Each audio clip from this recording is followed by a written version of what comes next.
This is Kevin Schmidt with Pacific House of Mission, going through the backstory video of our next study. This week we're looking at Luke chapters 9 all the way through 19. This is a section I'll call the apostolic canvassing of cities everywhere, and I'll get to the reason why in just a second. But this is a portion of the gospel that a lot of scholars and thinkers have struggled with how to structure it exactly. I think that there's a couple of keys that show us what it's supposed to be conveying to the reader. What we saw at the end of our last section that we read in Luke is that Jesus does take his 12 disciples, makes them apostles, and he sends them out on a mission.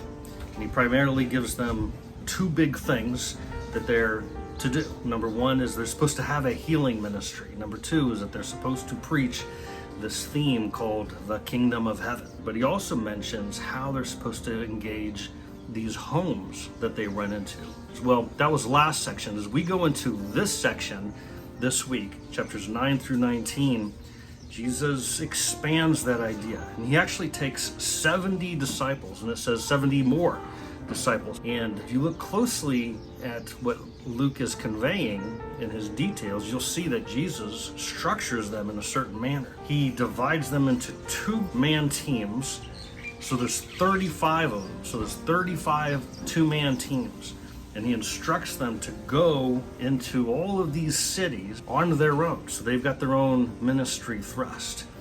And they're going to do something there, after which Jesus will follow in their footsteps and do something also. And what you see in the instructions that he gives them, especially in chapter 10, verses 8 and 9 specifically, but expounded in the verses around it, is number one is that they're supposed to have, again, a healing ministry. He gives them power and authority to be able to do healings. So they're supposed to heal people. But number two is that they're supposed to preach this theme called, again, the kingdom of heaven. But there's instructions about the way they're engaging not just the city that they're in, but also the house that they encounter, and also the person of that house, of that city that they encounter. And he gives them instructions to go into these settings with need. He says, don't take too much of this and this and this, only bring one of these things. You're going to create a situation where people are going to provide provision for you, whatever is set before you, eat it. And he tells them this isn't just something you go around doing. You're to locate a particular place. Don't move from house to house. Find one. You're going to find a particular one.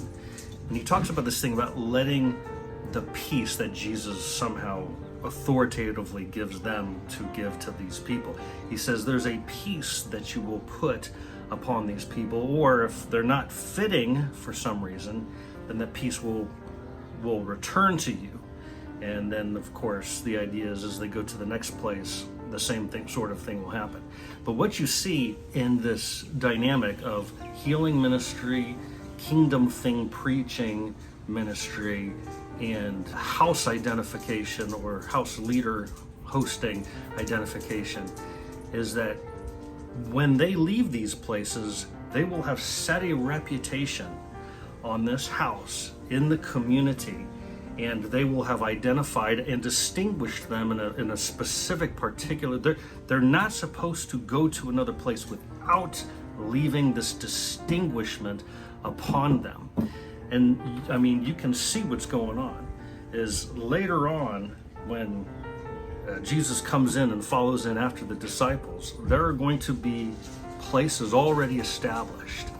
And later on after Pentecost, when the church breaks forth and people start, telling everyone else about the resurrection of Christ and the fuller message of the gospel is being conveyed, then there's going to be places all over Galilee and Samaria and Judea where these 35 two-man teams had gone into and distinguished certain homes. And so you can see this whole apostolic canvassing of cities everywhere that are going to have this future huge resonating effect. And so this passage in Luke chapter 10 about Jesus' description of breaking into 35 two-man teams, I think is a key to what this whole 11 chapters is really thematically about. This is a traveling ministry time of Jesus, where he's following in the footsteps of the disciples. And the reason a lot of the stories and the teachings seem to just kind of run together without a clear set of stop and goes is because this is largely a traveling log, a collection of Jesus's teachings about missionary going, as well as some of the stories of him just going in and out of towns.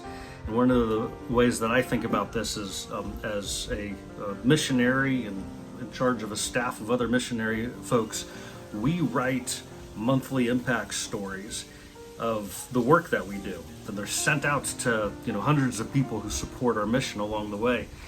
And in the past, I've pulled them out and I've strung them together month to month to month. And I've got 20 years of that stuff, so I've got 20 years of monthly impact stories I can string together.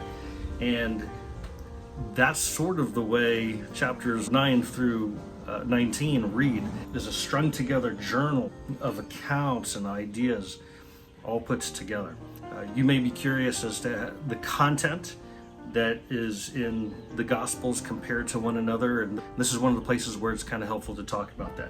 Let me just show you real quick. If, for example, we come to this section in Luke and we wonder, is this stuff in the other Gospels? A lot of this is exclusive to the book of Luke, okay? If you want to, here's a curious way of approaching it, read the content of the book of Mark. Then one of the things you can do is you can read the book of Mark, right? Let me show you here. So you can read the book of Mark, but you could also go to Matthew, or you could go to Luke, because within each of these books is largely the book of Mark. And so we know that Matthew kind of starts out with a story about Jesus's life before his ministry, and Luke does the same thing.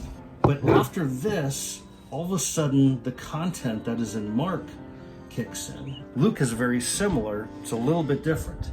After the stories leading up to Jesus's ministry, then it starts talking about Mark content until we get to what we are reading this week, which is all of this traveling journey stuff. But then after we get to chapter 19, it's going to pick back up again with content that we'll find in Mark. And so you get this idea that Luke, in all of his research and looking up new and novel information, has gone and he has located some impact stories. He's isolated some of the teachings that Jesus probably saw especially helpful for his missionary travelers going in. One of the things that happens during this traveling ministry of Jesus is, first of all, at the beginning of it, he clearly sets his mind and his focus upon eventually getting to Jerusalem, where he is going to suffer and he's going to die. And so all of these stories and the apostolic canvassing of cities everywhere is happening with Jesus en route, his traveling ministry to Jerusalem, where he's going to die. But this is a long journey because he's going through all sorts of places to get there. But it's also during this time that Luke, the writer of this account, presents Jesus teaching the disciples how to pray. And it's important to note that in the Gospel of Luke, there is a special emphasis of Jesus being a man of prayer, the gospel of prayer, the prayerful gospel, because Jesus is a praying man, especially in this account.